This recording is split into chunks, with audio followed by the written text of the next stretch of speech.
Boy vanished walking to school in 1985. 30 years later, renovators found this behind a wall. Center, the sledgehammer hit the wall with a sound that echoed through the empty house like a gunshot. Dust exploded into the air. Thick, suffocating, smelling of decades trapped in plaster and wood. The contractor, a woman named Michelle who had demolished hundreds of walls in her 30-year career, expected to find the usual. Old newspapers, maybe some vintage beer cans, perhaps a forgotten toy. What fell from the crumbling cavity made her drop her tools and stumble backward, her heart pounding against her ribs. A child's backpack, small, blue, perfectly preserved as if time itself had stopped inside that wall. The name tag, faded but still legible, read Daniel Morrison, Lincoln Elementary School, 1985. Before we dive into this mystery, please like, subscribe to the channel, and comment on what you think happened. Your opinion could be the key to understanding this story. Michelle's hands trembled as she unzipped the backpack. Inside, she found a lunchbox containing what had once been a sandwich. Now, just a brittle outline of bread turned to dust. A math homework assignment, never completed, the pencil marks still visible. And a photograph. A boy, maybe 8 years old, standing in front of Lincoln Elementary School. He was smiling, his eyes bright with childhood innocence. Those eyes. Michelle felt her blood run cold. She had seen those same eyes every morning for the past 38 years, staring back at her from the mirror. But they weren't her eyes. They belonged to her employer, the woman who had hired her to renovate this house, the woman who lived here with her elderly parents, the woman who, as far as Michelle knew, had been an only child her entire life. Sarah Morrison had built her life on certainty. As a high school guidance counselor, she prided herself on organization, on having answers, on helping troubled teenagers find clarity when their worlds felt chaotic. Her office was immaculate. Files alphabetized, motivational posters perfectly aligned, every pen in its designated place. Her apartment reflected the same meticulous control. She collected vintage photographs, hundreds of them from estate sales and antique shops, always drawn to images of families frozen in time, wondering about the stories behind those captured smiles. She had never understood this compulsion, this need to collect other people's memories. Now, standing in her parents' house, holding a backpack that shouldn't exist, she finally understood. She had been searching for something her entire life without knowing what it was. The contractor's voice cut through the silence. "Ms. Morrison, I think you need to see this." Michelle's face had gone pale. Her usual professional composure shattered. She pointed at the wall where more items were visible in the cavity. Letters, dozens of them, tied with string, covered in a child's handwriting. Sarah's legs felt weak. Her parents had always told her she was their only child. Her brother, the one in this photograph, the one whose face she somehow recognized even though she had never seen it before, had supposedly moved away to live with relatives before she was born. A simple story, a complete story, a lie that had lasted 30 years. But what really happened to the boy in that photograph? And why had her parents hidden him inside the walls of their own home? Sarah's fingers traced the name on the backpack tag. Daniel Morrison, her brother, a brother she never knew existed in any real sense. Only as a ghost story her parents mentioned occasionally, with sad smiles and quick subject changes. "He went to live with your aunt," they would say, their voices carrying a finality that discouraged further questions. Sarah had learned early not to push, not to probe. In her family, harmony meant silence, and love meant accepting the stories you were told without demanding proof. She pressed the photograph against her chest, feeling her heartbeat accelerate. The boy's smile seemed to mock her carefully constructed life, her belief that she knew who she was and where she came from. Michelle gathered the letters from the wall cavity with careful hands, treating them like archaeological artifacts. "There are at least 40 here," she said quietly, her voice thick with something Sarah couldn't quite identify. "Grief? Anger? Recognition? Michelle had lost her own daughter to what she called a cult-like organization 20 years ago. She had spent 2 decades wondering if she could have prevented it, if she had missed the signs, if one different conversation might have changed everything. Now, handling these letters from another lost child, her hands shook. These weren't sent, she observed, examining the envelopes. They're addressed to Mom and Dad, but there are no stamps, no postmarks. Someone kept them. Sarah's parents were at their weekly bridge game at the community center. Every Friday afternoon, like clockwork, they joined their neighbors for cards, coffee, and gossip in a ritual that had defined their social life for decades.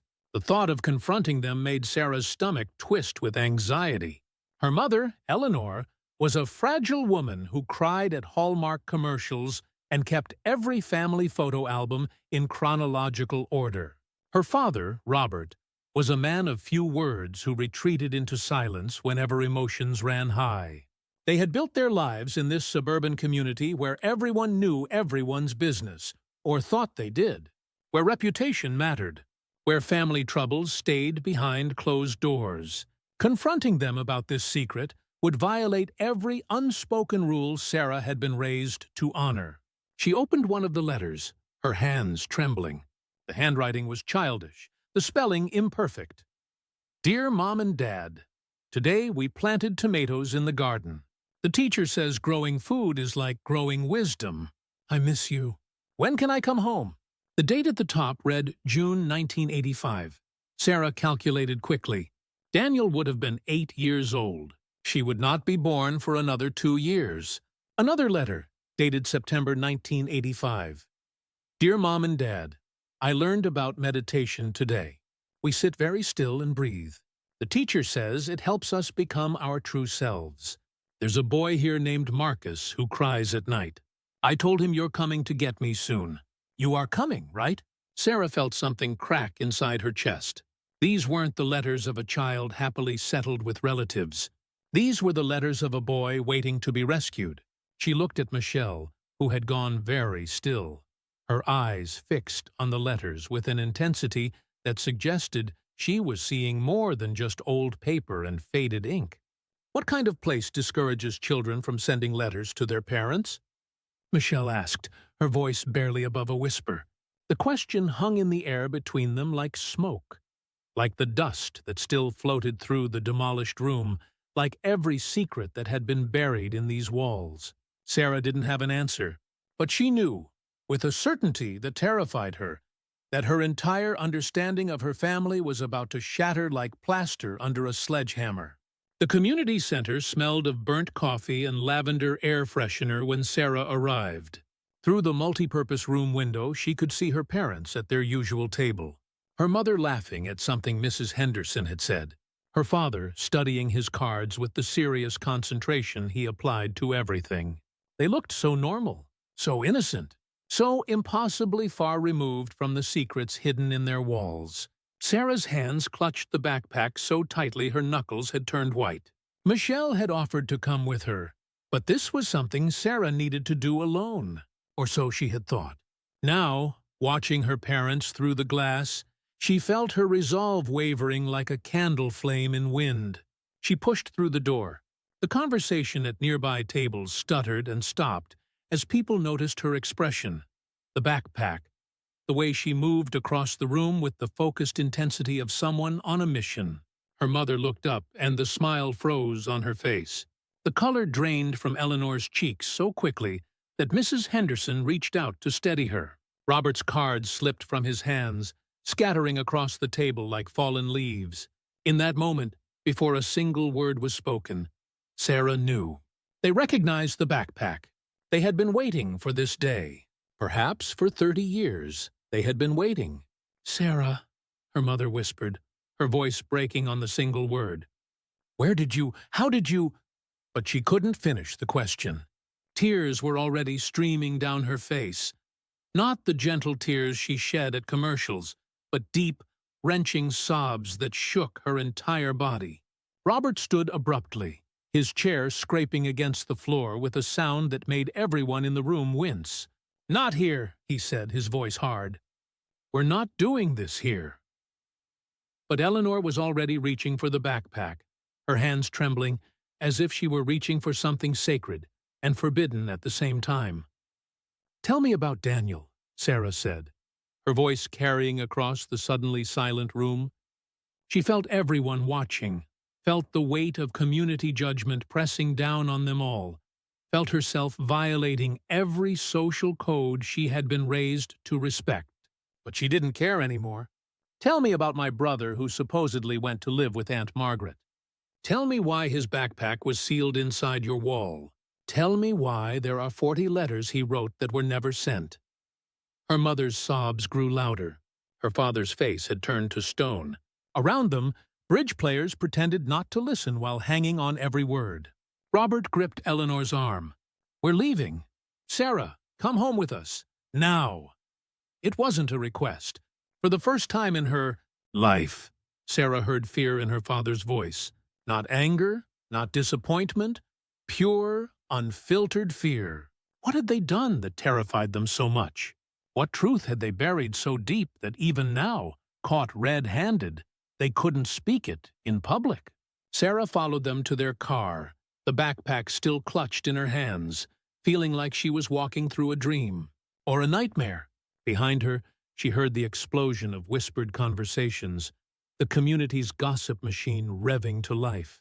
By dinner time, everyone in their neighborhood would know that the Morrison family had secrets. By tomorrow, everyone would be speculating about what those secrets might be. But only Sarah, Eleanor, and Robert would know the truth, if they could bear to speak it at all. The drive to her parents' house took 7 minutes. No one spoke. Eleanor cried quietly in the passenger seat, her hands pressed against her mouth as if physically holding back words. Robert's knuckles were white on the steering wheel, his jaw clenched so tightly Sarah could see the muscles working beneath his skin. The neighborhood streets passed by in familiar patterns. The Jenkins house with its perfect lawn, the Martinez family's basketball hoop, the corner store where Sarah had bought candy as a child. Everything looked exactly the same as it always had. But everything had changed. The world she thought she knew had revealed itself as a stage set, a carefully maintained illusion hiding something darker underneath. Inside the house, Robert walked straight to the kitchen and poured himself a glass of water with shaking hands. Eleanor collapsed onto the couch, her crying finally subsiding into hiccuping breaths. Sarah stood in the doorway, still holding the backpack, waiting. The silence stretched between them like a chasm. Finally, Eleanor spoke, her voice hoarse and broken. "I've been waiting for this day for 30 years, she said. "Part of me hoped it would never come. Part of me prayed it would.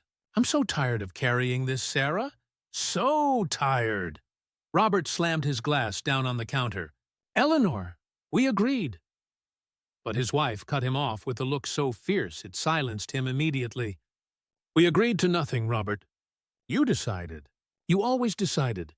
And I went along because I was weak and scared, and thought it was easier than facing the truth.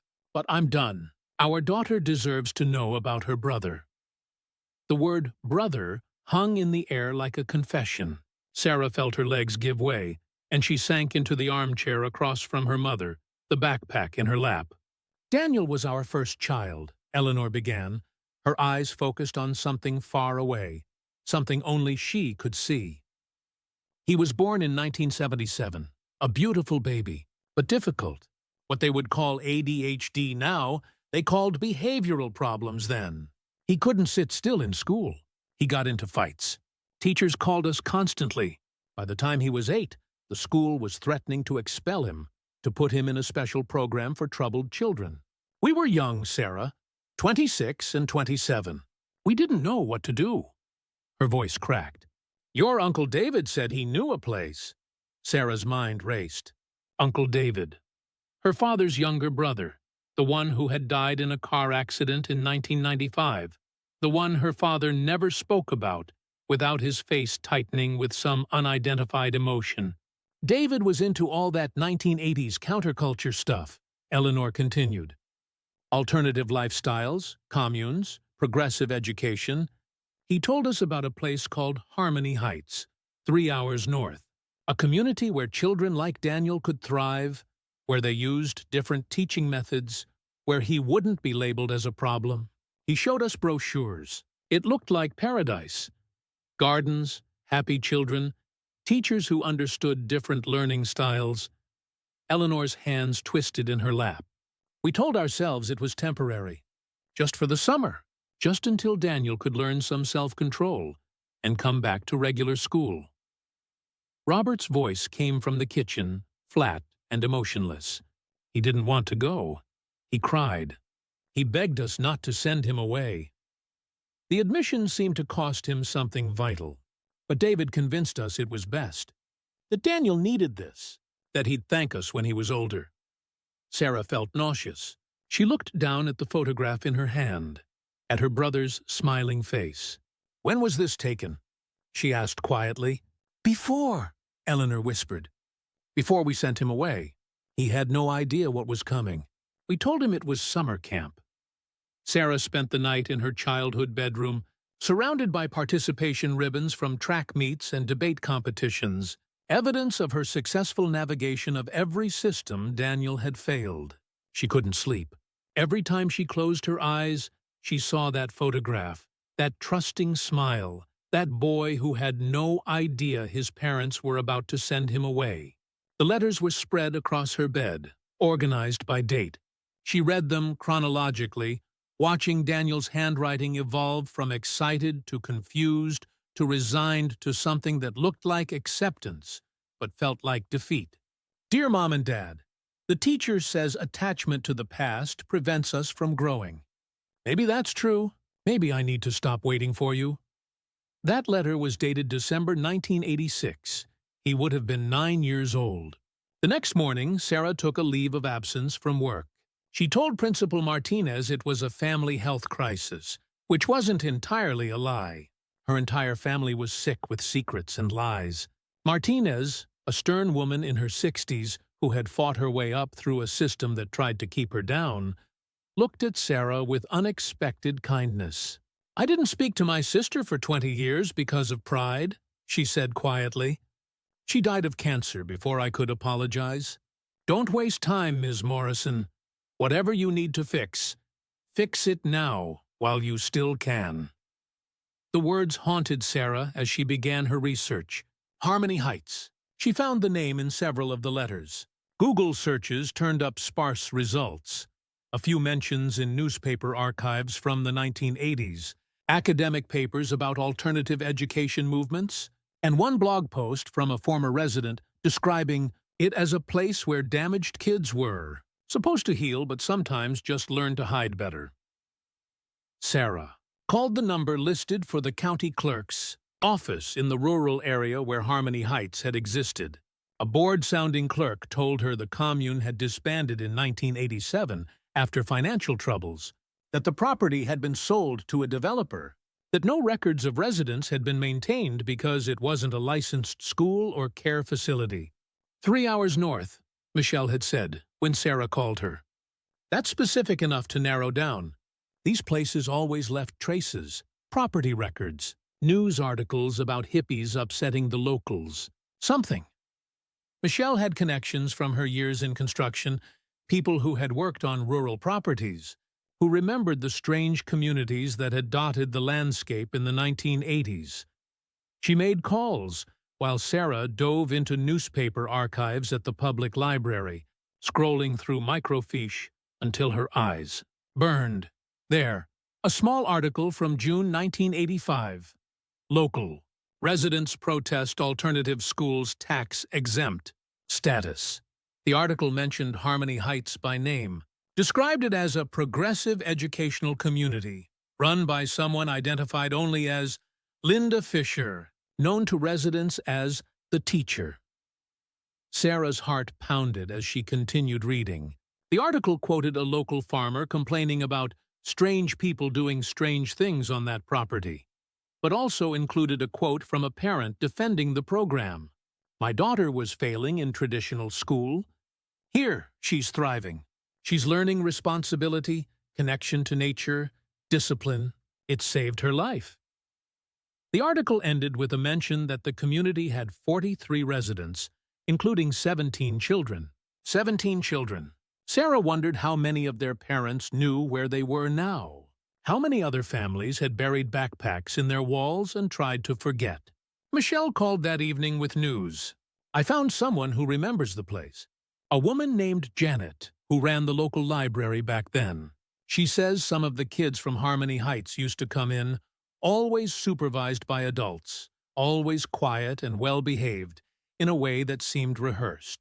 She says the commune closed suddenly in 1987, something about the founder having financial troubles and legal issues. The kids were supposed to be returned to their families, but Janet doesn't think they all were. Sarah's blood ran cold. What do you mean? Michelle's voice was grim. She means some of those kids just disappeared into the system. Foster care, relatives, other communes. The 1980s weren't like now. Records were looser. People could fall through cracks. Could her brother have fallen through one of those cracks? Sarah drove 3 hours north on a Thursday morning, following directions to what had once been Harmony Heights. The property was now a struggling Christmas tree farm, the buildings long demolished. The owner, a weathered man in his 60s named Tom, remembered the commune with mixed feelings. They were weird, but harmless, he said, walking Sarah across land where children had once planted gardens and meditated under Linda Fisher's guidance. The teacher lady, Linda, she had this way about her, charismatic. People followed her like she had answers to questions they didn't even know they were asking. But when the money ran out, she disappeared quick, left a lot of people scrambling. Tom showed Sarah where the main building had stood, now just a depression in the earth covered with grass. After they left, we found some things. Documents, personal items folks had abandoned. I gave most of it to the county, but some stuff I kept, figured someone might come looking someday. He led her to his barn, to a dusty box labeled Harmony Heights 1987. Inside, Sarah found photographs of children working in gardens, sitting in circles, their faces serious and focused. She found newsletters describing transformative educational experiences and liberation from societal conditioning. She found a roster dated January 1987. Her hands shook as she scanned the names. There. Daniel Morrison, age 9. Arrival date, June 1985. But there was a notation next to his name. Departed with LF Group, March 1987. LF, Linda Fisher. Some of them went with her, Tom said quietly, seeing what Sarah had found. When the place closed, most kids went back to their families or into the system. But the teacher, she convinced a handful of the older ones to stick with her, said they were starting something new, something better. About 6 kids, maybe 7, went with her. Never heard what happened to them after that. Sarah felt like she was drowning. Her brother hadn't come home in 1987 because he had left with the teacher. Had her parents known? Had they even tried to get him back? She called her mother from Tom's driveway, her voice shaking. Did you know he left with Linda Fisher? Did you know he didn't just disappear but actively chose to stay with her? Eleanor's sob was answer enough. We got a letter from the county in 1987 saying the program had closed and we should arrange to collect Daniel. Robert drove up there, but Daniel was gone. They said he'd left a week earlier with some of the staff and older students. They gave Robert a number to call, but it was disconnected. We tried to find him, Sarah. We called police, filed missing persons reports, but Daniel was 10 years old, and the police said he'd left voluntarily with adults he knew, that there was no evidence of kidnapping or abuse. They told us he'd probably surface when he was older. We waited and waited. You never told me any of this, Sarah said, her voice breaking. You let me grow up thinking I was your only child, that everything was fine, that our family was normal. Eleanor's voice was so quiet, Sarah could barely hear it. We were ashamed, and then you were born 2 years later, and you were easy and happy and everything Daniel hadn't been. We told ourselves we were protecting you from painful truth. But really, We were protecting ourselves from having to face what we'd done. We'd sent our son away, and he'd disappeared. And it was easier to pretend he'd never existed than to admit we'd lost him. That night, Sarah met Michelle at a diner that smelled of burnt coffee and grease. Michelle had been making calls, tracking down former Harmony Heights residents through social media and public records. "I found someone," she said, sliding a piece of paper across the table. "Former teacher at Harmony Heights. Woman named Rebecca Thornton. She left before the place closed. Says she couldn't stomach what it had become.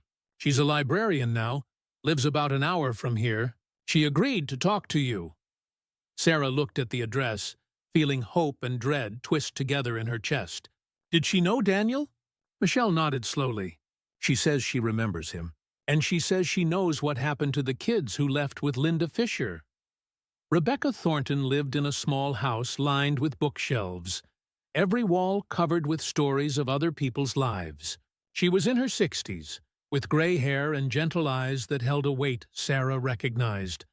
The weight of witnessing things you wish you could forget.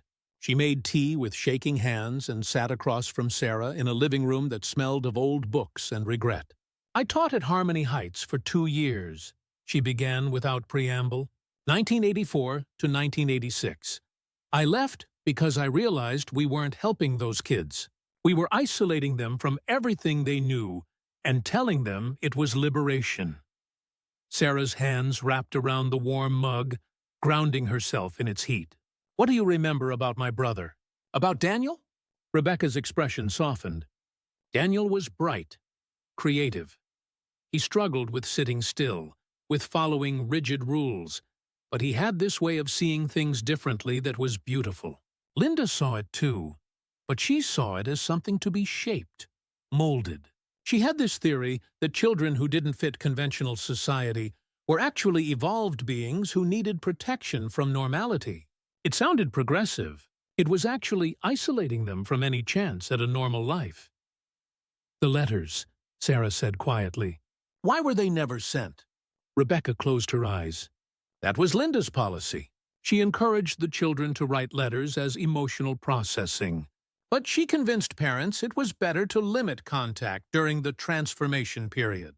She said constant communication with their old lives prevented the children from fully engaging with their new education.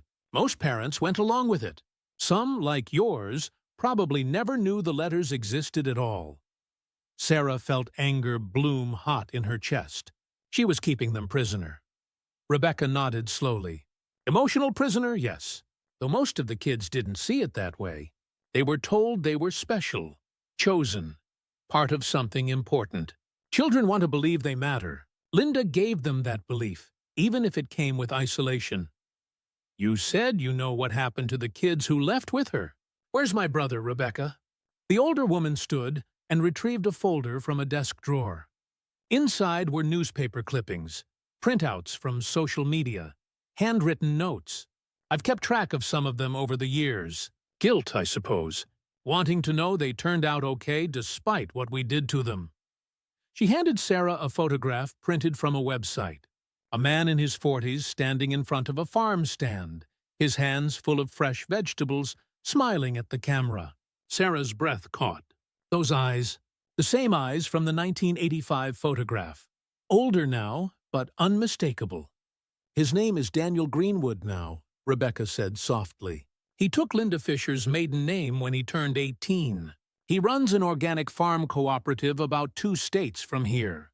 He's been there for about 15 years. He's built a good life, Sarah. He has friends, a community, purpose. He's not lost anymore." Sarah couldn't speak. Her brother was alive, real, living 2 states away under a different name. "Did he ever try to contact our parents?" she finally managed. Rebecca's expression grew complicated. "He sent them a letter when he turned 21, explaining he was alive and well but needed space. He told them he understood they'd done their best, but that he'd built a new life and wasn't ready to bridge the gap. I don't know if they got it." Sarah remembered the way her parents had reacted to the backpack, the terror in their eyes, her mother's immediate tears. They had gotten the letter. They had known for 17 years that their son was alive and well, and wanted nothing to do with them. And they had hidden that truth, just like they'd hidden everything else. "The backpack in the wall," Sarah said slowly, understanding dawning. "Adson, when did my parents renovate their house?" Rebecca checked her notes. "I don't know that, but if they received Daniel's letter 17 years ago—" Sarah finished the thought. They would have been forced to decide whether to keep trying to contact him or respect his boundaries, and they chose to literally wall away the evidence of his childhood, to bury it. Sarah sat in her car outside Greenwood Farm Cooperative for 3 hours before she found the courage to get out. She had driven here on impulse the day after meeting Rebecca, not calling ahead, not making a plan, just getting on the highway and driving until she saw the hand-painted sign that read, "Greenwood Farm, Organic Produce, Community Supported." The farm sprawled across rolling hills, with neat rows of vegetables, several greenhouses, and a weathered barn that had been converted into a farm store. People moved between the rows with easy familiarity, calling to each other, laughing. It looked peaceful, real. Nothing like the controlled environment of Harmony Heights Rebecca had described. She watched her brother, she still couldn't quite believe he was real, interact with customers at the farm stand. He moved with quiet confidence, recommending vegetables, explaining growing practices, his hands gesturing as he spoke. Those hands looked like their father's hands, but gentler somehow, more open. A woman about his age worked beside him, their movements synchronized in the way of people who had worked together for years. Every time a customer left, he smiled, and Sarah felt something crack inside her chest. Her brother was happy. He had built this without them, without her, without any connection to the family that had sent him away. "You've been sitting in that car for 3 hours. Either you're casing the place or you need to talk to someone." Sarah jumped. A woman had appeared beside her driver's window, arms crossed, expression somewhere between suspicious and concerned. She looked to be in her 50s, with dirt under her fingernails and eyes that assessed Sarah with uncomfortable accuracy. I wasn't—" Sarah stumbled over her words. The woman's expression softened slightly. "You're looking at Daniel like you're trying to memorize him. Either you're a stalker or family. Given how hard he's been trying not to notice you, I'm guessing family." Sarah's eyes snapped back to the farm stand. Her brother wasn't looking at her, but his posture had changed, tension visible in his shoulders. He knew she was here. "I'm his sister," she said quietly. "Half-sister, technically. We've never met. I didn't know he existed until a week ago." The woman's eyebrows rose. "Sarah? Cody!" Sarah's surprise must have shown on her face, because the woman laughed without much humor. "He's mentioned you exactly once in the 15 years I've known him. Said he had a sister who was born after he left. Wondered if you knew about him, or if your parents had erased him completely. Guess you have your answer now." Getting out of the car felt like jumping off a cliff. Every step toward the farm stand made Sarah's heart pound harder. Customers moved around her, selecting tomatoes and peppers, chatting about recipes and weather. Normal people doing normal things while Sarah's entire world tilted on its axis. Daniel saw her coming, his hands stilled on the vegetables he'd been arranging, and for a moment his face was completely blank, carefully neutral. Then something flickered in his expression. Recognition, maybe, or resignation, or something too complicated to name. "Sarah." He said her name like he was testing it out, seeing how it felt in his mouth. Up close, the resemblance was undeniable. They had the same nose, the same slight cleft in the chin, the same way of tilting their head when uncertain. "Daniel," her voice came out as a whisper. "I found your backpack in the wall at Mom and Dad's house. The renovation contractor, she broke through the plaster, and it fell out. Your letters, too, all 40 of them." His jaw tightened. "They kept them." It wasn't a question.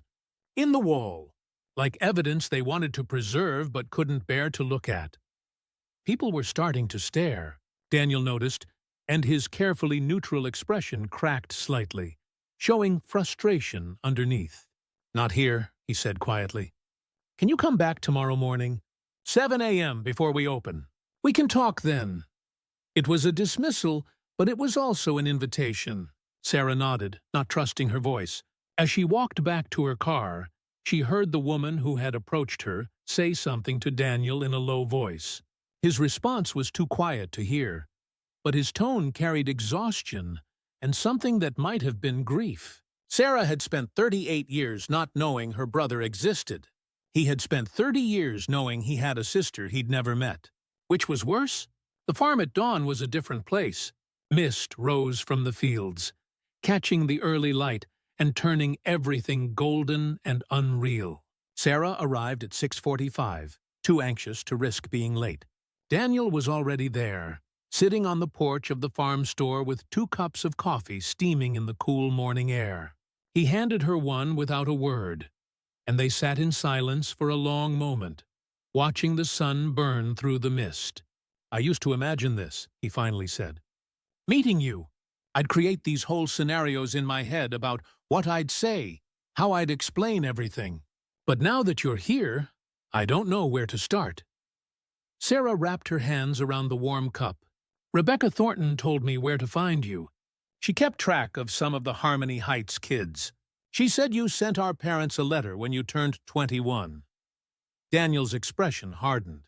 "I did. Told them I was alive and well and needed space. Asked them to respect my boundaries. They wrote back twice, both letters full of apologies and excuses and requests to meet. I never responded. Eventually they stopped trying." He paused. "Or I thought they stopped. Sealing my backpack in their wall seems like a pretty clear message, though. We can't let go, but we can't deal with it either." "They told me you went to live with Aunt Margaret," Sarah said quietly. "They let me grow up believing I was their only child, that our family was normal and happy. I built my entire life on that foundation, and it was all a lie." Daniel looked at her, really looked at her for the first time, and Sarah saw pain in his expression that mirrored her own. "You were the replacement," he said, not unkindly. "The do-over, the child they could raise right after they messed up with me. I used to hate you for that. When I was younger, hated that you got the normal childhood I should have had. But that wasn't fair. You didn't ask to be born into their guilt any more than I asked to be sent away." Sarah felt tears building behind her eyes. "What happened at Harmony Heights?" Rebecca said it started as progressive education but became something else. Daniel's hands tightened around his coffee cup. "Linda Fisher was brilliant and broken. She genuinely believed she was saving us from a society that wanted to crush anything different. But her methods—" He trailed off, staring at something Sarah couldn't see. "We were isolated, told that our families had sent us away because they couldn't handle how special we were. Encouraged to see ourselves as evolved beings who needed protection from the normal world. It sounds crazy when I say it out loud, but when you're 8 years old and desperate to believe there's a reason you don't fit anywhere, you'll believe anything that makes you feel chosen instead of rejected." "The letters you wrote," Sarah prompted gently. "They got sadder as time went on." Daniel nodded. "I figured out pretty quickly that Mom and Dad weren't getting them. Linda told me it was because they'd agreed to limited contact, that it was better for my transformation. I believed her for a while. Then I just stopped believing in rescue, started believing in whatever Linda was selling instead, because it hurt less than hoping." The sun had fully risen now, burning away the mist and revealing the farm in all its ordinary beauty. Daniel gestured at the fields around them. "When Harmony Heights closed, Linda convinced a handful of us older kids to stick with her. Said she was starting a new community, a better one, where we could really thrive. I was 10 years old and terrified of being sent back to parents who had abandoned me. So I went. We moved around for years, different communes, different farms, different versions of Linda's utopia.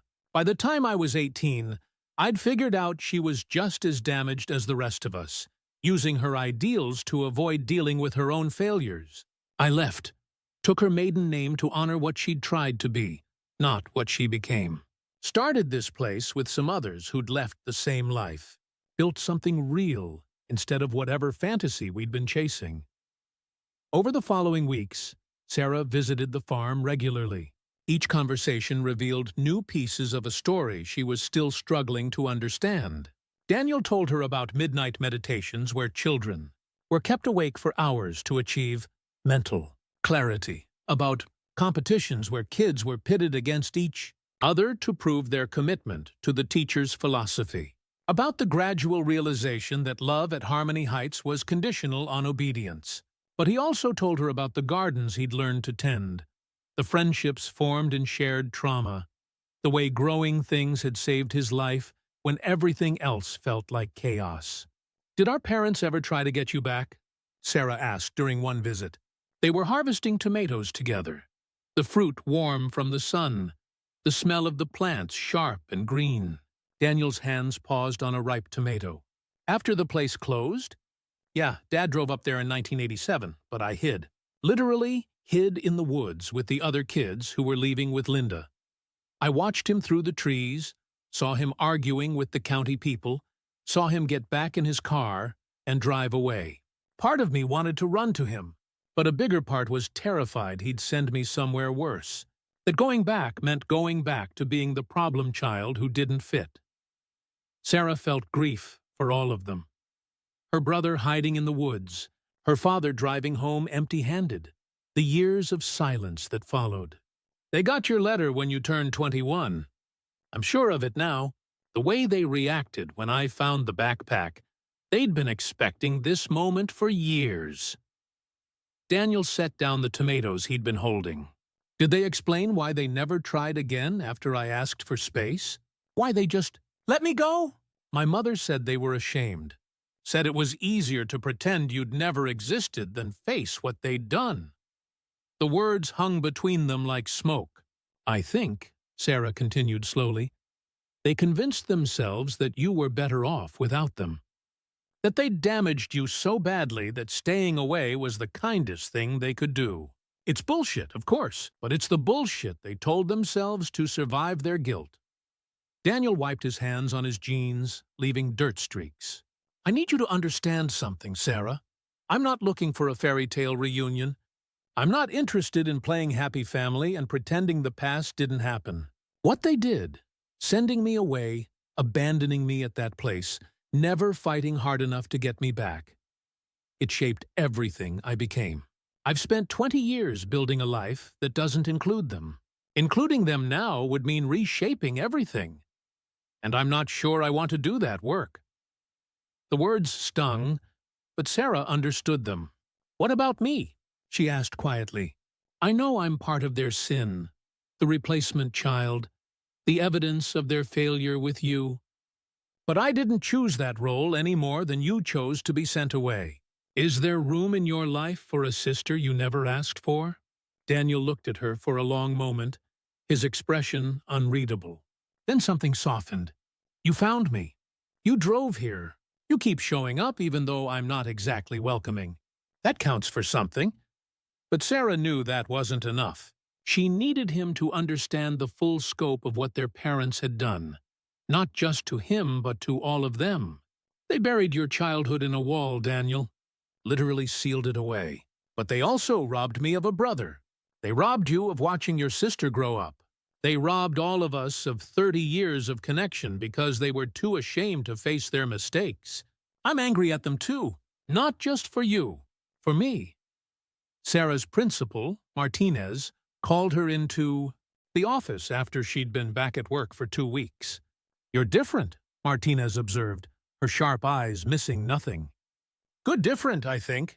More present. Less like you're going through the motions."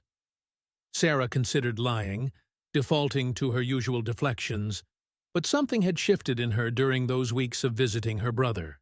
"I found out I have a brother I never knew existed. My parents sent him away when he was 8. I've been visiting him, trying to understand what happened. It's complicated." Martinez leaned back in her chair. "I told you about my sister. 20 years of silence because of pride. She died before I could fix it."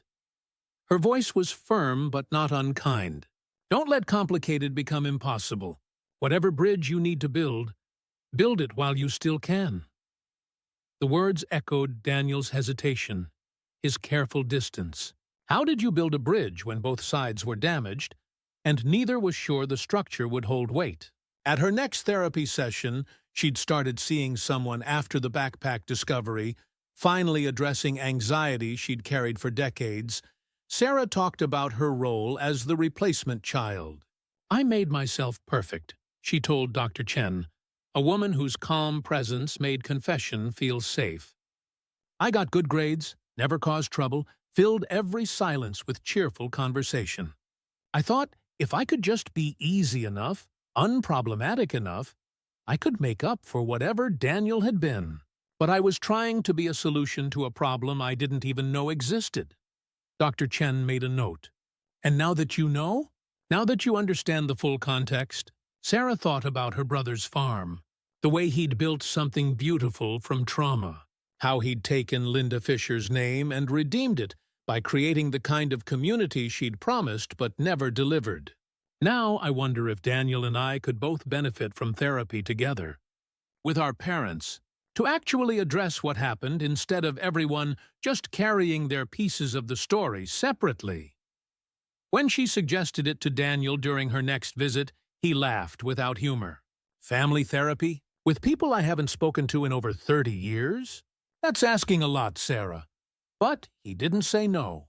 They were planting winter vegetables, preparing the fields for cold weather, and Sarah noticed how he worked. Methodical, patient, willing to do the hard preparation now for harvest months away. What if, she said carefully, we treat it like planting? Put in the work now, even if we don't see results immediately.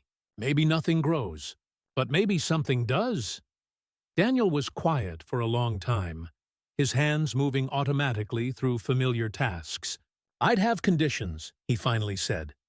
Professional therapist, neutral location, clear boundaries. They don't get to just show up and expect forgiveness. This would be about understanding, not reconciliation. About putting the whole story together, not creating some false happy ending. Sarah felt hope flutter in her chest despite herself. I think Mom and Dad would agree to that. I think they're desperate enough for any contact with you that they'd agree to almost anything. Don't mistake desperation for growth, Daniel warned. People can want something and still not be capable of doing the work to get it. But he pulled out his phone and made a note, which felt like progress. That evening, Sarah called her parents. Her mother answered, and Sarah could hear the television in the background, the sounds of their comfortable routine. I've been visiting Daniel, she said without preamble. He's willing to consider family therapy, all of us together. But he has conditions, and you need to understand this isn't about forgiveness or reunion. It's about truth. The silence on the other end of the line stretched so long Sarah thought they'd been disconnected.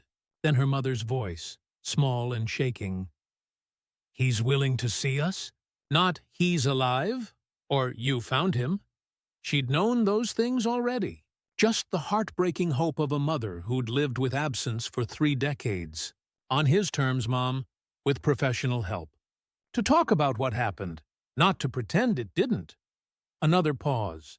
We'll do whatever he needs. Tell us when and where. The therapist's office smelled like lavender and leather, designed to be calming, but feeling more like a trap when Sarah sat between her parents and waited for Daniel to arrive.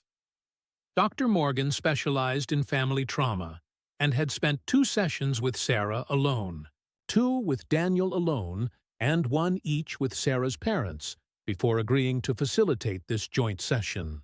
This is about creating space for truth, she had told them all. Not about assigning blame or seeking reconciliation, but about each person being able to speak their experience and be heard. Daniel arrived exactly on time, dressed in work clothes like armor, his face carefully neutral. He sat as far from their parents as the room allowed. Eleanor reached toward him instinctively, then pulled her hand back, tears already streaming down her face. Robert sat rigid, his jaw clenched, looking older than his 73 years. Thank you all for coming, Dr. Morgan began. I know this is difficult. Let's start by establishing ground rules. The first hour was mechanics. Who would speak first? How to signal needing a break? What topics were off-limits for this initial session? Daniel's conditions were clear. He wanted to understand what his parents had been thinking when they sent him to Harmony Heights, but he wasn't ready to discuss the possibility of future relationship. Sarah watched her brother's face as their parents took turns explaining their younger selves, overwhelmed, desperate, convinced they were doing what was best. "You were so angry all the time," Eleanor said, her voice breaking. "The school called constantly. You got into fights. We were 26 years old and had no idea how to help you. When David told us about Harmony Heights, it sounded like exactly what you needed. Different teaching methods, connection to nature, teachers who understood children like you. We thought it was a summer program. We thought you'd come back better." Daniel's hands were clenched in his lap. "But I didn't come back. Summer ended and you left me there." Robert spoke for the first time, his voice rough with emotion. "They told us you were thriving, that you'd made friends, that you were finally happy.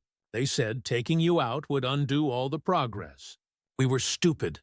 We believed them because we wanted to believe that somewhere our son could be okay, even if it wasn't with us." "You visited once," Daniel said, his voice flat. "In 1986, I was 9 years old. I'd been there for over a year. Do you remember that day?" Eleanor nodded, tears flowing faster. "You seemed happy. The gardens were beautiful. The other children were polite and engaged. Linda Fisher talked about your progress, about how you were learning self-regulation and finding your gifts. You hugged us goodbye and went back to your activities. We convinced ourselves," her voice broke completely. "We convinced ourselves you were better off there." "I was performing," Daniel said, each word precise and controlled. "We all were. Linda trained us to show visitors what they wanted to see. Happy, well-adjusted children benefiting from alternative education. But after you left, I cried for 3 days. They told me it proved I wasn't ready for the outside world yet, that I needed to transform more before I could handle contact with my previous life." He looked directly at his father. "You came back in 1987 after the place closed. I saw you. I hid in the woods and watched you drive away." Robert's face crumpled. "I looked for you. I screamed your name. The county people said you'd left with Linda Fisher, that you'd chosen to go. They gave me a number, but it was disconnected. I filed missing person reports. The police said you were with adults you knew, that there was no evidence of kidnapping. They said you'd surface when you were ready." His voice dropped to a whisper. "I should have kept looking. I should have torn apart every commune in the state until I found you. But I was exhausted and ashamed, and I told myself that if you'd chosen to stay away, I had to respect that." "I was 10 years old," Daniel said, his careful control cracking. "Children don't choose abandonment. They cope with it," Dr. Morgan intervened gently. "Daniel, can you help your parents understand what that coping looked like for you?" He took a shaky breath. "I convinced myself you didn't want me, that I was too difficult, too broken, and you'd sent me away permanently. Linda reinforced that, told us our families couldn't handle how evolved we were, that they'd sent us to her because normal parents couldn't raise extraordinary children. It was easier to believe I was special and abandoned than defective and abandoned." The therapy sessions continued weekly for 3 months. Slowly, painfully, the full story emerged in pieces that each family member had carried alone. Eleanor revealed the letter from Daniel at age 21 that she'd hidden from Sarah, the way she and Robert had argued about whether to respect his boundary or show up at his farm anyway, the compromise of sealing his backpack in the wall during a renovation, keeping it but unable to face it. Robert described the guilt that had eaten at him for decades, the way he'd thrown himself into being a perfect father to Sarah to make up for failing Daniel, not realizing he was traumatizing her differently by creating impossible standards. Sarah shared her experience of growing up as the replacement child, performing perfection to fill a void she didn't understand, collecting other people's photographs because she was searching for a family story that made sense. Daniel talked about the years with Linda Fisher after Harmony Heights. Closed, moving from commune to commune, slowly realizing that she was using lost children to fill her own emptiness. Finally breaking away at 18 and choosing to build something different. Dr. Morgan pushed them beyond blame into understanding systemic failures. Harmony Heights existed because schools in the 1980s had limited resources for children with different needs. Your parents made a choice many overwhelmed parents made. The system failed all of you. Daniel needed support his school couldn't provide. His parents needed resources they didn't have access to. And none of the adults involved understood they were feeding children into a system that would exploit their vulnerability. During one session, Daniel brought photographs from the farm, images of the community he'd built, the gardens he tended, the life he'd created. "I need you all to understand something," he said, laying them out on the table between them. "What happened at Harmony Heights was traumatic. What you did by sending me there and then giving up on bringing me home shaped everything about who I became. But I'm not broken. I built this." He gestured at the photos. "I created exactly the kind of community Linda promised but never delivered. I took everything damaged about my childhood and transformed it into something good. So when you look at me, don't just see the child you lost. See the adult I became despite everything." Eleanor reached toward the photos with trembling hands. "Can I visit?" "Not to your home. I understand that's your space. But maybe the farmer's market, just to see you from a distance, to know you're real and whole and—" She couldn't finish. Daniel considered for a long moment. "Maybe, eventually. But I need you to understand that whatever relationship we build, if we build one, it won't look like normal families. I can't give you what you lost. I can only offer what I'm capable of giving now." Sarah watched this exchange and felt something shift in her understanding. Her brother wasn't a missing piece that needed to be found and returned to make the family complete. He was a whole person who had built a complete life, and whether that life included their parents was his choice to make. Her role wasn't to fix the family or bridge the gap. It was to be present, to witness, and to build her own relationship with Daniel separate from what he did or didn't want with their parents. Over time, a routine developed. Daniel allowed supervised contact with their parents once a month at the therapist's office. He invited Sarah to the farm weekly, teaching her about sustainable agriculture and slowly sharing stories about his life. She met his farming partners, learned their names and histories, understood that he'd built a chosen family to replace the one that had failed him. He asked about her students, her life, her own struggles with relationships and trust. They were learning to be siblings in a way that had no template, inventing connection from scratch. One evening, planting garlic for next summer's harvest, Daniel said something that shifted everything. "I used to think about you, you know. When I was young at Harmony Heights, I'd imagine this little sister growing up normal and happy, having everything I should have had. Sometimes I hated you for it. But sometimes I hoped you were okay, that our parents learned from their mistakes with me and did better with you."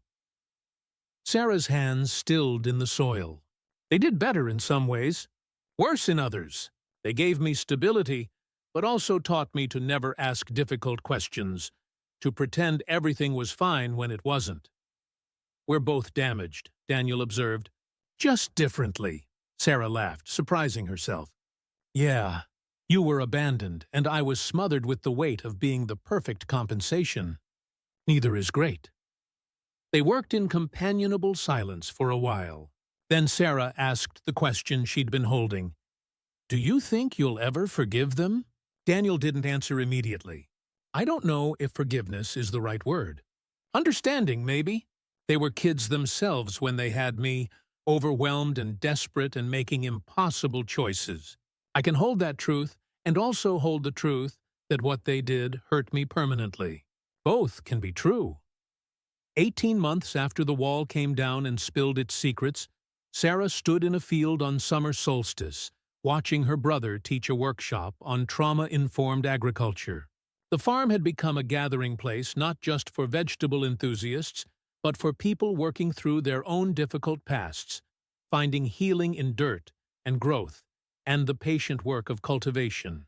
Daniel had invited her to co-facilitate a workshop for adults searching for lost family members, drawing on both of their experiences. The thing about searching, Sarah told the small gathered group, is that you might not find what you expect. You might find someone who doesn't want to be found, or who has built a life that doesn't have room for you in it. You might find that the fairy tale reunion you imagined isn't possible, that damage can't be undone just because truth is revealed. And you have to decide if finding the truth is worth accepting that it might hurt.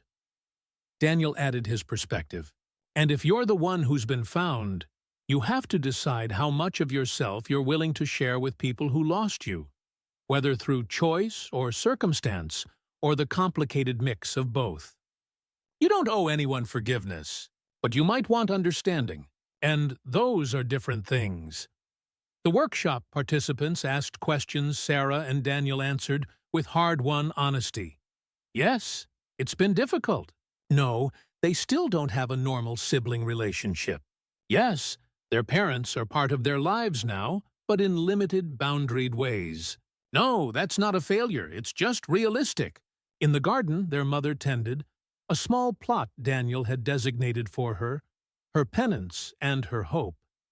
Eleanor knelt among tomato plants, her hands finally doing the work of growth rather than burial. She came once a month now, always supervised, always bounded by Daniel's rules, speaking to him through the language of plants because direct conversation was still too difficult.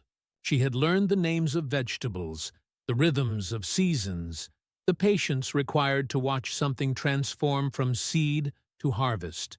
Robert helped set up tables for the solstice gathering, his movements careful and measured. He and Daniel didn't speak much, but they worked side by side sometimes, the silence between them less hostile than it once was. It wasn't forgiveness. It wasn't even really reconciliation. It was two damaged people learning to exist in the same space without destroying each other. That had to be enough because it was all they had. Sarah had kept the photograph from the backpack, that 8-year-old boy frozen in time before everything fell apart. But she also kept recent photos now, Daniel at 40, weathered by life but whole, surrounded by the community he'd built. The contrast between them told a story about resilience, about how people could be shattered and still reconstruct themselves into something beautiful, even if the cracks always showed.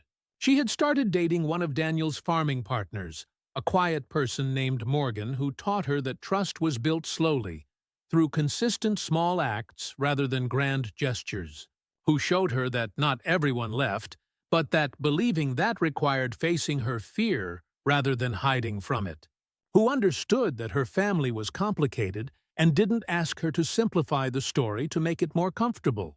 Her work as a guidance counselor had transformed too. She no longer just went through the motions, offering generic advice to troubled teenagers. She understood now what it meant to live with buried truth, to build a life on foundations that might shift, to be the child carrying parents' failures. She told her students that families were complicated, that sometimes the healthiest thing was boundaries, that love didn't require accepting abuse or abandonment just because someone was related to you. As the sun set over fields she had helped plant, Sarah watched her brother from a distance, still present but still separate, building connection on his own terms. She watched her mother tend her garden, hands finally doing something productive with her guilt. She watched her father struggle but try, which was more than he'd done for decades. The cost of truth had been every comfortable illusion she'd built her life on. The reward was authentic connection, however imperfect and incomplete. The backpack sat in a memory box now, cleaned and preserved. Daniel had created it carefully, filling it with artifacts from different parts of his life. Harmony Heights, the communes after, the farm he'd built. Not displayed, but acknowledged.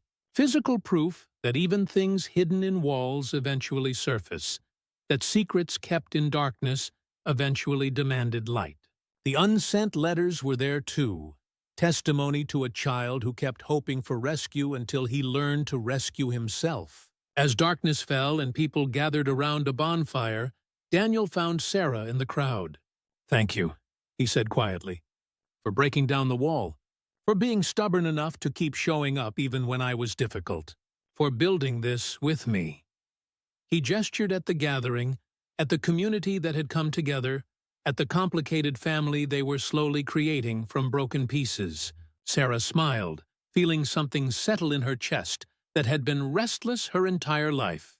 "Thank you for letting me find you, for teaching me that some disappearances aren't about being lost, but about being found in unexpected ways, for showing me that walls, literal and metaphorical, only hold secrets until someone brave enough brings them down." They stood together in companionable silence. Two siblings, learning to be family on their own terms, proof that even the deepest fractures could be acknowledged if not entirely healed. The backpack had fallen from the wall 18 months ago, spilling secrets that changed everything. But perhaps it hadn't really been buried. Perhaps it had been waiting, patient as seeds in winter soil, for the right moment to break through the darkness into light. Some things could stay hidden forever, but some things, given time and pressure, and someone willing to swing the sledgehammer, would always force their way into truth. 3 years after the backpack fell from the wall, Sarah received a call that changed the story one final time. It was Rebecca Thornton, the former Harmony Heights teacher whose guilt had led her to track former students for decades. Her voice on the phone was urgent, shaking with something between excitement and dread. "I found Linda Fisher," she said without preamble. "The teacher. She's in a hospice facility in Oregon. Stage 4 cancer. She's asking to speak to former students before she dies. Specifically, she asked about Daniel." Sarah's first instinct was to protect her brother from this ghost of his past. Linda Fisher had been the architect of his childhood trauma, the charismatic leader who had convinced vulnerable children they were special while isolating them from everything they knew.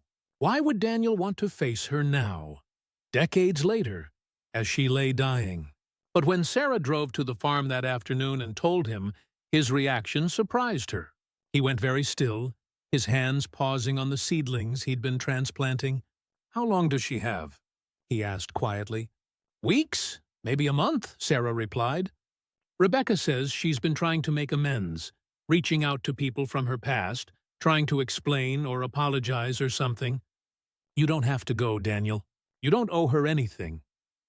But Daniel was already pulling off his work gloves, his expression distant and complicated. "I've spent 25 years building a life in reaction to what she did to me. Maybe it's time to understand what she thought she was doing. Maybe it's time to close that chapter completely." The hospice was a quiet place that smelled of antiseptic and dying flowers. Linda Fisher looked nothing like the charismatic teacher Daniel remembered. She was skeletal, her once vibrant presence reduced to labored breathing and hollow eyes. But when those eyes focused on Daniel, something flickered in them. Recognition. Relief. Perhaps even love. Though what kind of love could someone like her feel? "Daniel Greenwood," she whispered, using the name he'd taken from her. "You came. I wasn't sure you would." Daniel sat in the chair beside her bed, and Sarah remained standing near the door, uncertain whether she should stay or leave. "You're dying," Daniel said, not unkindly. "And you want absolution." "I'm not sure I can give you that, Linda." The old woman's laugh turned into a cough. "I don't want absolution. I want you to understand. Harmony Heights wasn't supposed to be what it became. I genuinely believed I was saving those children from a society that would crush anything different. But I was damaged too, Daniel. I was running from my own failures, building a community where I could be worshipped instead of questioned. I told myself I was liberating you all. Really, I was using your vulnerability to fill my own emptiness." Daniel leaned forward, his voice intense. "Do you know what you took from me? What you took from all of us? You convinced us we were too special for normal love. that our families had abandoned us because they couldn't handle our gifts. You isolated children and called it enlightenment. You broke us and called it transformation. Linda's eyes filled with tears. I know, I've known for years. After Harmony Heights closed, I kept trying to recreate it, kept dragging young people from place to place, always searching for the perfect community that would prove I'd been right all along. But I was just repeating my trauma on a new generation. The kids who went with you after Harmony Heights closed, Daniel said, his voice cracking slightly. What happened to them? Linda's expression grew even more haunted. Some left like you did, built good lives, found their way. Others? She trailed off. Others stayed broken. One died of an overdose. 2 are in prison. 1 disappeared, and I don't know if they're alive or dead. I destroyed lives, Daniel. I told myself I was helping, but I destroyed lives. Sarah watched her brother process this confirmation of what he'd always suspected, that his escape at 18 had saved him from a fate that consumed others. Why did you ask for me specifically? He asked. Linda's breathing was becoming more labored. Because you succeeded. You took my name and redeemed it. You built what I promised, but never delivered. A real community, authentic connection, healing through growth. You took everything broken I gave you and transformed it into something beautiful. I needed to see that. I needed to know that not everything I touched turned to poison. Daniel stood, looking down at the dying woman who had shaped so much of his pain. I hope you find peace, Linda, but I can't give you forgiveness. I can only tell you that I survived despite you, not because of you, and that has to be enough. As they left the hospice, Sarah asked if he was okay. Daniel was quiet for a long time. She was just a person, he finally said. Broken and desperate, and convinced her damage was enlightenment. Making her human doesn't excuse what she did, but it helps me understand that what happened to me wasn't about me being defective. It was about damaged people creating systems that damaged others. That night, Daniel called their parents for the first time in 3 years. The conversation was brief, awkward, but real. I saw the teacher today, he told them. She's dying. And I realized something. You were young and overwhelmed, and you trusted the wrong person. Just like I did. Just like a lot of people did. It doesn't erase what happened. But maybe understanding is enough. On the other end of the line, Eleanor wept. Robert's voice was thick with emotion. Thank you, he said simply. For calling. For telling us. For still being here. Tentar novamente o Claude pode cometer erros. Confira sempre as respostas. If this story left you as impacted as it did me, don't forget to like, subscribe to the channel, and comment your opinion below. Each comment is like a new piece that can help unravel other mysteries like this one.